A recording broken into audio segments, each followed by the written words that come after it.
Bonjour, c'est Judith des Magies de la Lune et cette vidéo est dédiée à la pleine lune en Scorpion avec éclipse du 5 mai 2023, 17h35 à 14 degrés 58 du Scorpion. Donc, alors si on ajoute pleine lune, Scorpion, éclipse, euh, waouh! Comment vous écrivez intense? Eh ben, vous l'écrivez comme ça, pleine lune en Scorpion avec éclipse. Cette vidéo est intitulée Full Water Alchemist parce que c'est une référence à un manga et un animé qui est Full Metal Alchemist. Parce que pour moi, le Scorpion, c'est une sale bête dont on a absolument besoin pour transmuter toutes nos énergies négatives, pas obligatoirement négatives, mais toutes celles dont nous n'avons plus besoin, ni nous, ni la collectivité. Eh ben, il n'y aura pas de générique. Alors, on va passer direct. Ah, je vais mettre un petit peu de musique quand même, comme ça vous...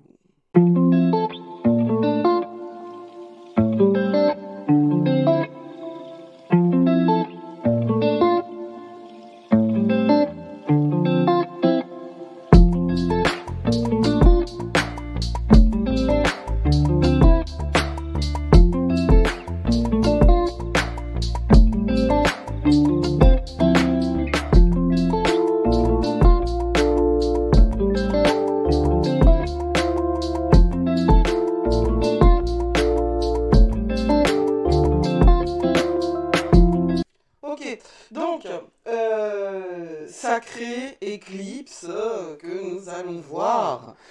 La lune en Scorpion, elle n'est pas complètement à l'aise. Même si c'est un signe d'eau, elle est on appelle ça à son détriment. C'est-à-dire que c'est pas... comment dire? La lune s'intéresse à ce qui est caché, à ce qui est physique et corporel, mais le Scorpion va beaucoup plus loin. Beaucoup plus profond, beaucoup plus, et puis même sans en avoir réellement conscience. C'est ça qui est extraordinaire dans l'essence même de la vibration, de la fréquence du Scorpion par laquelle nous passons en ce moment. Hein. C'est justement cet élément de transmutation qui est à notre disposition sans même qu'on en ait conscience. Parce qu'en fait, les scorpions n'ont pas toujours conscience de ce qu'ils transmettent, de ce qu'ils portent et de ce qu'ils sont capables de transfigurer. Donc, c'est une éclipse, hein, ça supercharge une pleine lune. C'est du stéroïde, c'est, je sais pas, toutes les métaphores que vous avez en tête, c'est du booster, c'est du turbo, tout ce que vous avez en tête, en fait, pour imaginer quelque chose qui est potentialisé, qui est multiplié, qui est puissance 25, 10 000, selon votre thème, hein, parce que évidemment tout ça, ça va énormément changer en fonction de votre thème. Donc, les éclipses lunaires sont des moments extrêmement puissants pour travailler son monde intérieur, se connecter profondément avec ses sentiments, ses émotions, ses ombres, ses rêves et ses désirs.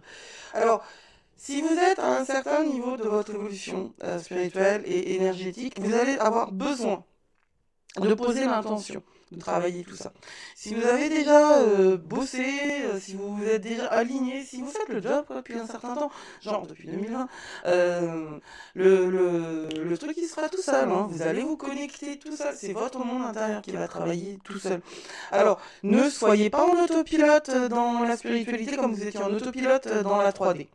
Il est nécessaire de poser votre intention, de conjurer votre désir. Parce que ce qui est fondamental, ici et maintenant, c'est la première question, qu'est-ce que vous voulez? Si vous voulez sortir de la matrice, c'est-à-dire si vous voulez sortir clairement d'une société qui est modélisée d'une manière qui a fonctionné jusqu'à présent, mais qui maintenant ne fonctionne plus, Pluton en Verseau nous montre à quel point ça ne fonctionne plus. Posez-vous la question de ce que vous voulez. Je me demande si notre société, en tant qu'elle est un groupe d'individus porteurs d'un égrégore, c'est-à-dire d'un projet commun, dont on n'est peut-être même pas conscient, je me demande si la société s'est véritablement posé la question, qu'est-ce qu'on veut? Globalement, on agit surtout en fonction de ce qu'on ne veut pas. Et moi, j'aimerais que s'ouvrent maintenant tous les potentiels de ce qu'on veut, de ce qu'on veut vivre, de ce qu'on veut expérimenter, de ce qu'on veut voir se prolonger, se pérenniser. Ah oui, la pleine lune en Scorpion avec éclipse du 5 mai, elle conclut un voyage de 18 mois. Donc regardez il y a 18 mois ce qui s'est passé dans votre vie et puis dans la société en général. Il y a des informations là. Hein. C'est du métalangage en fait. Le métalangage, c'est-à-dire que c'est un langage qui n'est pas explicite comme tel, mais qui raconte des trucs dans une succession d'événements ou dans une succession de plans. C'est un langage par-dessus le langage. C'est un langage qui est créé avec d'autres choses que le langage. Donc, cette éclipse, elle attire notre attention, elle va attirer votre attention sur les changements que vous voulez apporter en vous-même avant que les manifestations physiques ne commencent à prendre forme. Là, le mot-clé, là, c'est vouloir. Le mot-clé, c'est vouloir. Utilisez ce temps maintenant tout de suite, même si c'est difficile, pour travailler avec vous-même dans le domaine des émotions et des problèmes personnels. Confrontez-les, confrontez-vous. Qu'est-ce qui va pas? On va essayer d'éviter les travers du Scorpion, qui est d'avancer envers et contre tout, et d'avoir un petit peu de difficulté en vérité à avoir cette profondeur pour soi-même. Le Scorpion est déjà tellement profond, il ne se rend même pas compte de ce que ça signifie l'introspection, puisqu'il est totalement en introspection. Vous voyez, c'est ce truc paradoxal, genre les grands trigonantaires sont des énergies qui ne savent même pas comment manifester, puisqu'ils manifestent malgré tout. Ouais, je vais prendre un autre exemple bien plus simple. Les gamins qui ont une intelligence supérieure, ils n'apprennent pas à bosser. Voilà. Quand on comprend tout de suite, on n'apprend pas à bosser, après on se trouve comme des cons, parce qu'il y a toujours un moment où, un domaine, un espace, où on ne va pas comprendre quelque chose, on ne va pas comprendre l'application de ce quelque chose. Cette énergie-là, c'est un énorme catalyseur, cette énergie de l'éclipse, un énorme catalyseur de grands changements. Tout ce que vous faites maintenant, là, pendant la pleine lune, sera surpuissant ensuite. Et en Scorpion, de quoi va-t-il s'agir? Il va s'agir d'accepter, d'accueillir et d'intégrer, sans vous en faire la victime. Il y a quand même de l'eau, le Scorpion, c'est quand même un signe d'eau. Accepter, accueillir, intégrer tous les deuils, toutes les pertes, toutes les transformations radicales qui ne cessent de nous arriver, de vous arriver, tant personnellement que collectivement. Ne forcez pas, on verra après, acceptez. On n'est pas énormément dans le domaine de la réalisation. Là, maintenant, Jupiter va arriver en Taureau, donc on va être dans la manifestation à partir du 16 mai. Mais pour l'instant, on va le voir, le contexte, Mercure est rétrograde, Pluton est rétrograde, on n'est pas dans un contexte réellement de manifestation, de création. On est, alors surtout que la pleine lune, cette pleine lune là, qui est consécutive à une deuxième nouvelle lune au degré énergétique du Bélier, cette pleine lune là, elle est tout autant karmique que le reste, mes amis. Et ouais, c'est encore karmique. On est dans une période karmique, hein. Et puis moi je vous l'ai dit, printemps des ombres, hop, on y est. Encore. Ça va s'alléger. Ça va s'alléger. Mais l'été va être... donc voilà, faut en profiter un petit peu. On est dans un contexte karmique, donc les choses, elles sont dures, elles sont compliquées, elles sont pesantes, parce que si, et seulement si, tout le monde n'a pas un thème chargé en karma, si votre présence sur Terre est liée à un voyage karmique, à une nécessité, c'est-à-dire à des liens ailleurs. Hein, ça peut être ailleurs dans le temps, comme ça peut être ailleurs dans l'espace, parce que moi je ne suis pas certaine que... Mais bon, c'est un autre sujet. Je pense que le karma peut tout à fait être associé à la notion de multivers, de monde parallèle, plus qu'à la notion de réincarnation. Alors il y a la réincarnation, mais si on considère que le temps est une illusion, voilà, on se trouve dans une réflexion qui est complètement paradoxale. Mais bon, la spiritualité, elle est modélisée comme la société, comme la réalité est modélisée. Hein. Il n'y a pas de vérité absolue. Il n'y a que des vérités qui sont parfaitement relatives et pourtant extrêmement efficaces. Pendant cette période-là, on va donc conclure, hein, j'en parlais tout à l'heure, conclure un voyage à travers les mondes souterrains ce voyage qui a commencé il y a 18 mois, en novembre 2021. Ne sortez pas les langues de belle-mère de suite. On n'est pas complètement sorti des ombres parce que Pluton est rétrograde jusqu'en 2024. Oui!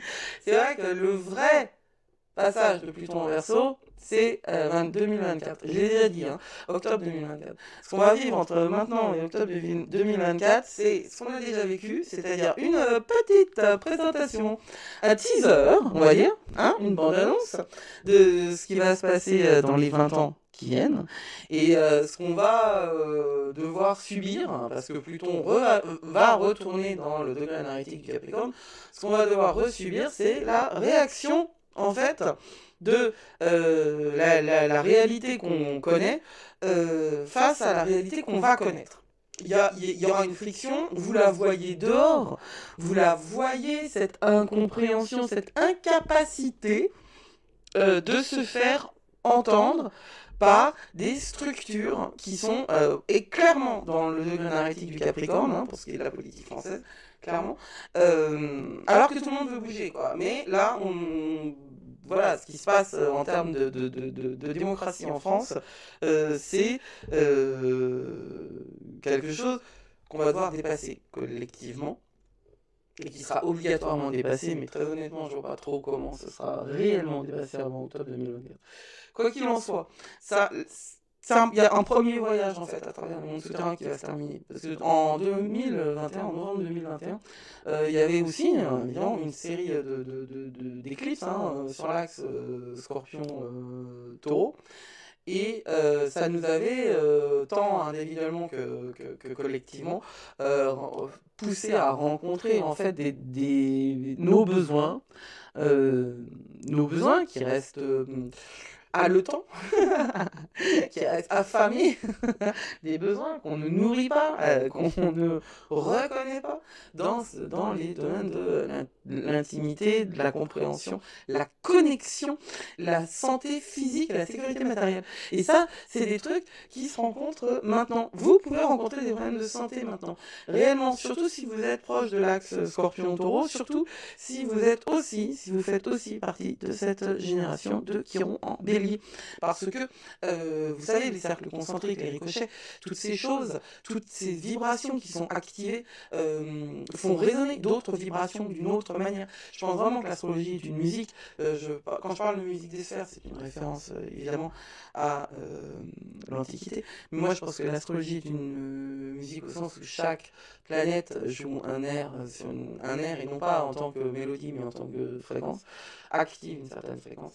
Et ça se construit en fait comme un ensemble qui forme un chorus. Ce chorus nous fait agir d'une manière ou d'une autre. Les éclipses, elles révèlent les ombres et elles spotent en fait, vous voyez, la lumière, c'est un gros spot sur tous les aspects cachés de la vie. Tous ceux qu'on veut pas voir, je vous l'ai déjà dit, les ombres, c'est pas des trucs qu'on sait de nous et qui sont pas super top, genre j'ai tendance à être jalouse. Les ombres, c'est ce qu'on ne veut pas voir. Et ce que vous ne voulez pas voir de vous, figurez-vous que vous ne savez pas ce que c'est. J'en ai déjà parlé dans la vidéo précédente. Alors, évidemment, avec un travail en thérapie ou en coaching ou un travail perso, parce que vous n'avez pas de gros traumas, ou par la spiritualité et la magie, vous vous approchez du cœur de votre être. Mais en général, ce qui est nous, c'est ce qu'on connaît le moins bien. Parce que là, je vous parle des ombres. Les ombres, c'est ce que vous ne savez même pas sur vous. Mais globalement, ce que vous savez sur vous, c'est relativement peu précis. Parce que si je vous demande ce que vous voulez tout de suite, maintenant, vous pouvez être complètement décompensé et ne pas savoir ce que vous voulez. Et deux, globalement, vous voulez quelque chose pour quelque chose d'autre. On n'est jamais clair avec ses désirs, à moins d'avoir fait un vrai travail dessus. Alors, ce que vous devez comprendre, essentiellement, parce que c'est à ça qu'elle va servir, cette pleine lune en scorpion avec éclipse, ce que vous devez comprendre, c'est cette phrase toute simple qui émaille tous les discours du New Age et du yoga, surtout, parce que moi c'est là que j'ai appris, le New Age, je m'assois dessus, le yoga, c'est un truc que tout le monde devrait faire, et moi je devrais refaire d'ailleurs. Ce à quoi vous résistez persiste. Ce à quoi tu résistes persiste. Voilà, résiste, persiste. Tu veux pas un truc qui se représentera une fois, deux fois, trois fois, 25 fois. Il aura des allures différentes, il aura des costumes différents, il aura des maquillages différents. Et pourtant, ce sera le même problème. Et pourtant, vous avancez, hein, vous n'êtes pas du tout stagnant. Vous êtes tout le temps en évolution. Tout le temps, vous avancez. Mais n'empêche que les problèmes, ils se reposent de la même manière. Et tant que vous ne trouverez pas le courage ou la capacité, parce que moi je ne suis pas certaine que tout se résolve par le courage, je pense que c'est la capacité intérieure à faire face à son passé, à des mauvais choix, à surtout l'illusion, regarder en face l'illusion de qui on est et accepter que ce soit une illusion, c'est un putain de boulot. Alors on est quelques-uns, enfin, voilà, il y a toute une partie de la population qui est restée complètement bloquée, gelée dans une espèce de rigor mortis émotionnel. Il y a quelque chose dans l'âme générale qui est perdu, qui a été perdu autour du Covid et autour de tout ce que le Covid a déclenché comme prise de conscience, comme réflexion, comme tout ce que ça a déclenché aussi, comme réalisation justement que le monde est une illusion. Et on peut être complètement en décalage, on peut avoir aucune information sur ce qui se passe à l'intérieur, parce que justement, c'est à l'intérieur, et parce que justement, c'est complètement inconscient, et que je le rappelle. Et pourquoi j'en parle maintenant? Parce que j'ai l'impression qu'on considère l'inconscient ou les ombres comme ces défauts avec lesquels il faut faire. Or, ce n'est pas ça. L'inconscient, il est comme c'est écrit dessus, c'est comme le port-salut, il est inconscient, il n'est pas conscient. Donc vous ne savez pas. Ce que vous pouvez savoir par contre, ça c'est une certitude, c'est que depuis novembre 2021, et puis même depuis 2018, si vous avez des placements en taureau qui sont puissants, il y a un putain de travail qui se fait en dessous. Ça, c'est la force du scorpion. Mais en tout cas, depuis l'axe, depuis les éclipses sur l'axe taureau-scorpion de novembre 2021, en vous, ça travaille. En dessous, ça travaille, le job il se fait. Et ça vous le voyez parce que ce que vous voyez c'est des opportunités qui se présentent ou qui ne se présentent plus.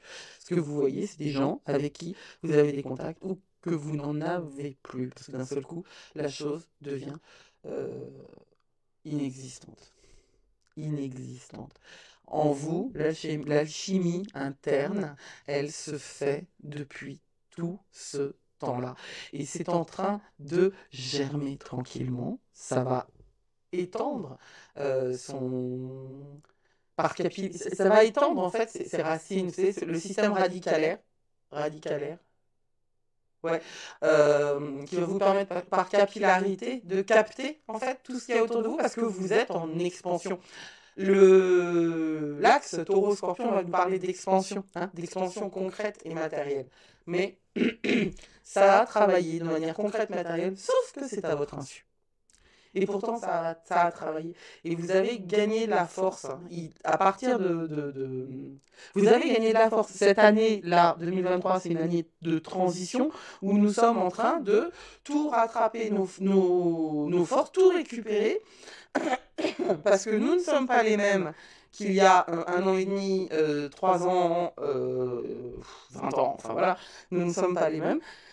Mais nous sommes plus courageux, nous sommes plus conscients, nous sommes plus vaillants et nous sommes plus capables d'avancer. Il y a une énorme capacité de se nettoyer là pendant cette finale de la saison des éclipses sur l'axe Scorpion-Taureau pour purger les émotions noires et inutiles que nous portons. Et puis c'est depuis toujours, je veux dire, pour certains c'est depuis toujours, ça peut être karmique justement. Maintenant, on va regarder un peu ce qui se passe là, concrètement.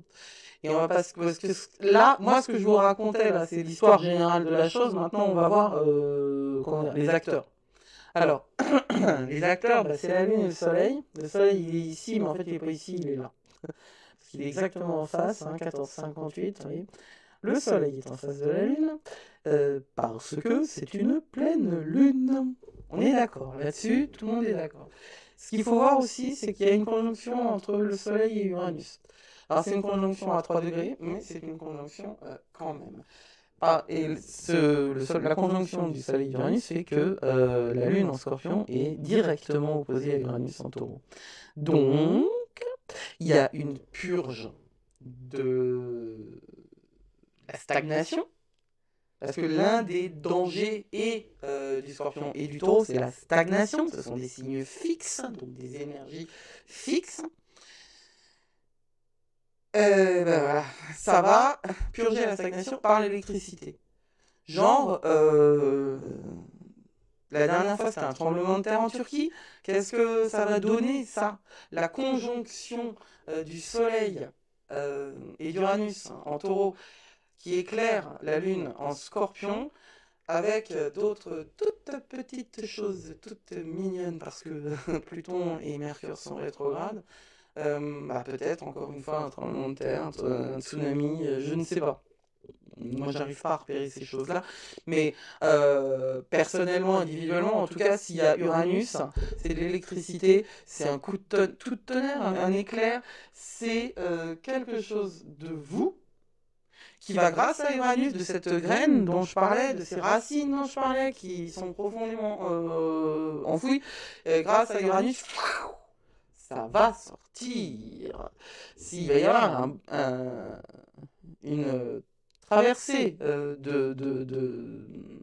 des croûtes, en fait. tout ce qui est stagnant, tout ce qui est figé, ça va être bouleversé. Et ça ouvre un portail qui va ressusciter votre esprit. Esprit avec un grand E. Parce que vous avez transmuté la mort, la porte, la perte, la mort, la perte et le deuil. Vous avez transmuté ça. C'est une énergie de transmutation. Ça éclaire toutes les parties en vous qui ont pu transmuter le deuil, la perte et la mort de ce dont vous n'avez plus besoin. Et puis, quand bien même vous pensiez en avoir besoin, maintenant, vous pouvez comprendre que vous n'en aviez plus besoin. Quelque chose est en train de fleurir, parce que quelque chose est en vous depuis longtemps.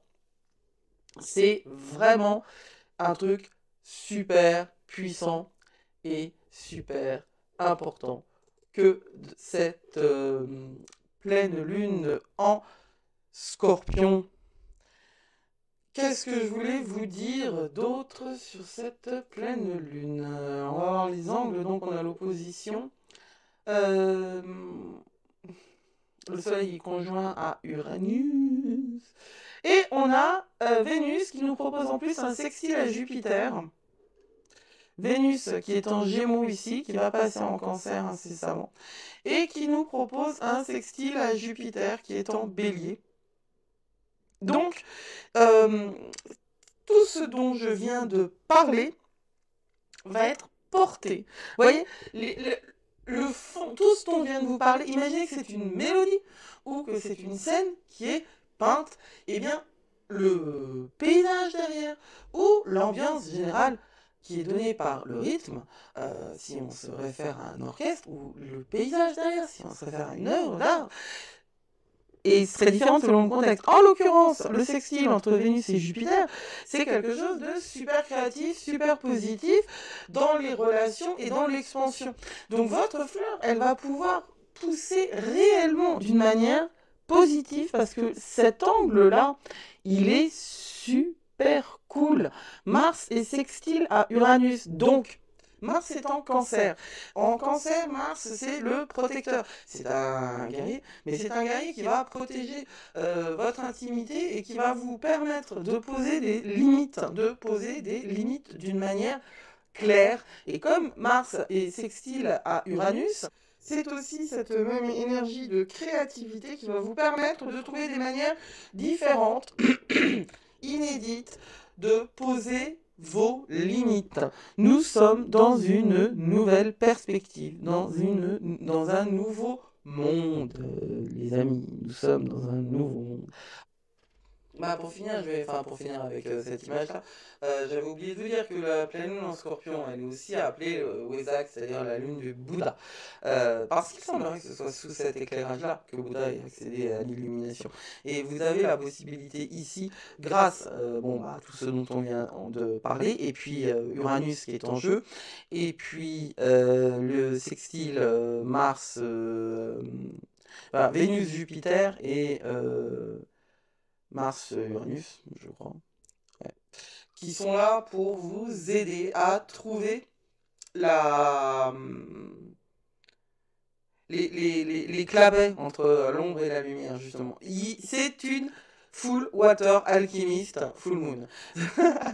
C'est-à-dire que nous sommes avec de l'eau, mais de l'eau qui va se transmuter grâce à la puissance de la Terre. Ah oui, on est le 5 mai, on est exactement dans la saison de Beltane, on est à quelques jours de la saison de Beltane.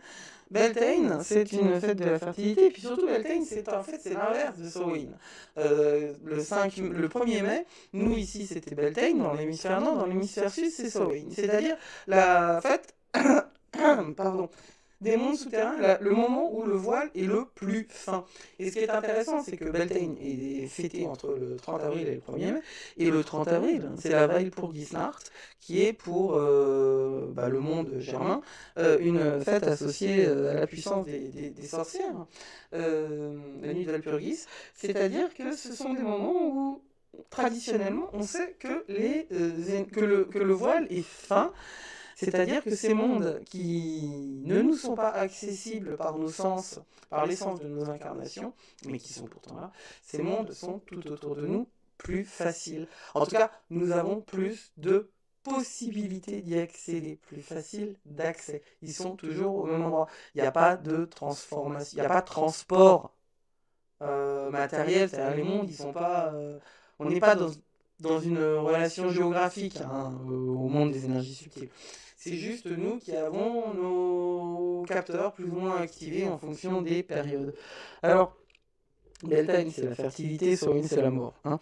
Mais quand on ne peut pas y avoir de naissance sans mort, on ne peut pas y avoir de mort sans naissance. Ce que j'ai oublié de vous dire, c'est la grave quantité d'énergie tauréenne et qui vont encore plus ancrer tout ça. N'oubliez pas que ce sont des portails. C'est pas des one-shot, c'est pas des événements qui durent une demi-journée, ce sont des portails. Jupiter rejoint le taureau le 16 mai et on va avoir énormément de taureaux, on reviendra là-dessus. C'est très important, c'est la révolution dans le corps. C'est vraiment l'essence du taureau, d'Uranus en taureau, avec cette pleine lune en Scorpion, c'est que toutes les transformations qui sont nées à l'intérieur de vous, dans les mondes profonds de ces 18 prochains mois, ils vont passer par le corps. Et ça peut avoir évidemment des conséquences, des traductions dans des difficultés physiques. Ne les prenez pas comme des obstacles. Écoutez le message derrière. Il y a toujours un message derrière. Écoutez, mettez en perspective. Si vous avez besoin d'aide, contactez quelqu'un pour vous permettre à mettre en perspective.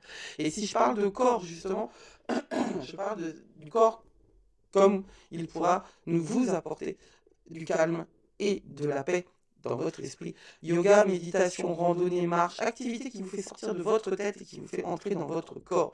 Et puis du fun. Faut s'amuser, j'arrête pas de le dire, ça a de la joie, du fun. Faut s'amuser. Parce qu'un manque de plaisir, ouais, j'aime bien cette phrase. Je vais la mettre sur les... Je sais pas, sur les trucs, ça pourrait être un slogan. Attention, hein, le manque de plaisir peut être un sérieux obstacle à la santé. Donc prenez le temps de faire ce qui vous apporte de la joie pure, quoi. Genre la plage, une glace, un plat préféré, un chien, un chat. On essaye d'éviter de cuisiner le chien ou le chat. On fait ce qu'on veut aussi, hein. Faudrait qu'ils soient d'accord, quoi. Soyons clairs. C'est pas ce que je voulais dire. Soyons sérieux. Faut célébrer les petites choses. Au lieu d'attendre quelque chose d'énorme à célébrer, je veux dire, est-ce que vous savez vous récompenser? Est-ce que vous savez vous récompenser? C'est une question que je pose, hein, c'est pas obligatoirement. Là, pour le coup, c'est pas une question rhétorique. Non, en fait, vous ne savez pas. Bah, peut-être que vous savez. Mais prenez le temps de tout ce qui fait que la vie en vaut la peine. Repérez ce qui vaut la peine. C'est-à-dire, en gros, c'est focus sur le positif. D'accord?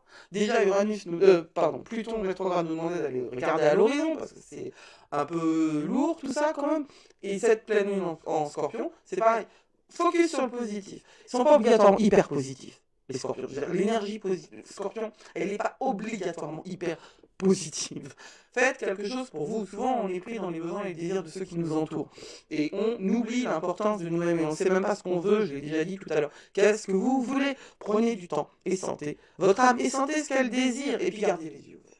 Les cycles d'éclipse sont une façon de nous apporter des informations d'une myriade de façons. Putain, cette phrase, elle est toujours pas claire, quoi. Ça peut signifier que des personnes en toutes sortes de votre vie, des changements, des messages, des informations qui sortent. Ok, ou qui rentrent. Hein. Faites attention à ce qui se passe pour vous pendant cette période parce que ça peut changer votre vie. C'est une période de changements radicaux, il y a Uranus en jeu, c'est une période extraordinairement fertile. Référez-vous à ce que j'ai dit avant, mais on n'est pas obligé de comprendre tout de suite comment ça va changer. On n'est pas obligé de comprendre les messages. Si vous avez besoin d'un signe qui soit encore plus signe, eh bien, prenez du temps, faites du journalez. Genre, vous avez votre carnet, vous racontez votre vie, quoi. C'est super, super important d'avoir cette conscience de soi et de prendre le temps d'être avec soi. Qu'est-ce qu'il ne faut pas faire? Il ne faut pas être obsédé par les choses que vous ne pouvez pas changer. Alors ça va être difficile. Mais nous nous blessons en étant coincés sur ce que nous ne pouvons pas contrôler. Soyez conscients des pensées et des actions obsessionnelles. Le danger, c'est l'obsession. Les saisons d'éclipse peuvent être pleines d'énergie intense, donc si ça peut être plus fatigant.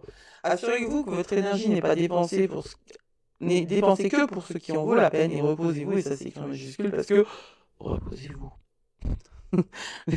Sieste, dodo, on se couche tôt, on refuse les sorties dont on n'a pas besoin, on fait le tri, temps de crise, temps de discernement, et puis dodo. Hein.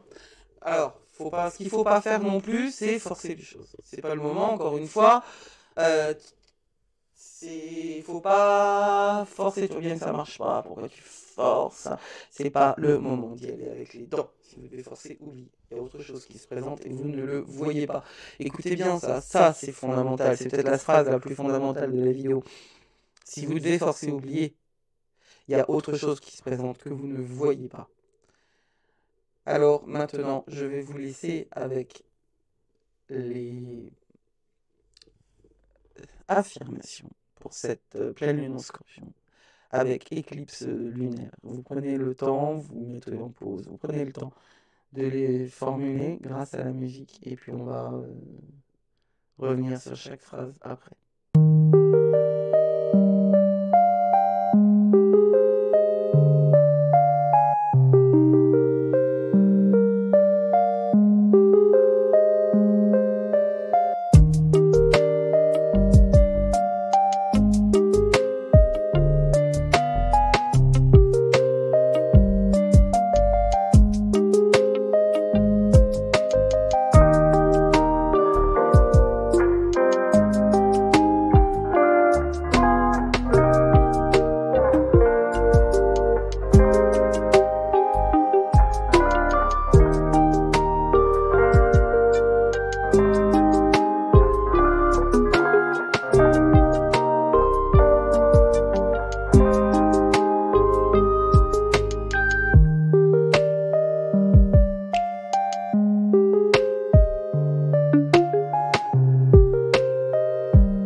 On va voir ce que disent ces affirmations.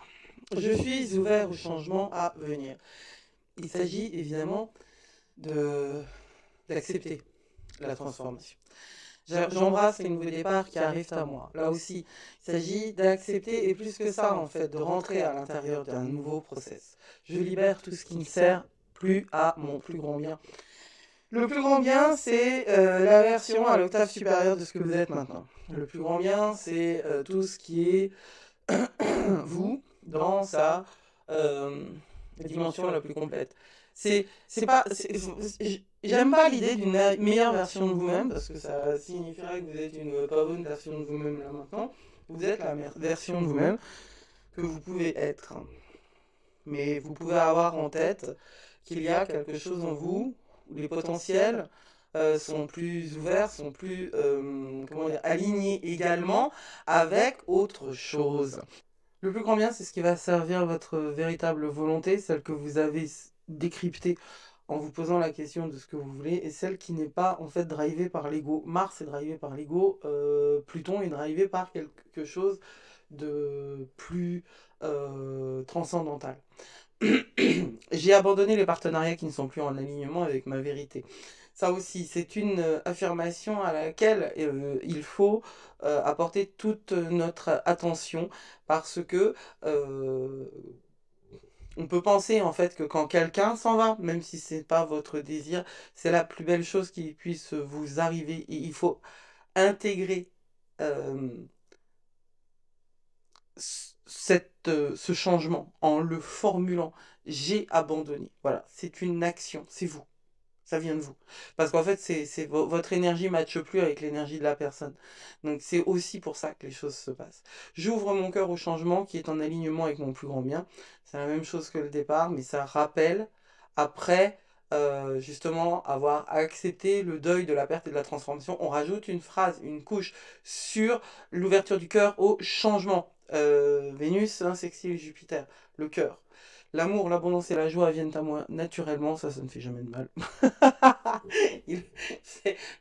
Naturellement, venir à vous, ça ne fait jamais de mal. On est dans l'acceptation.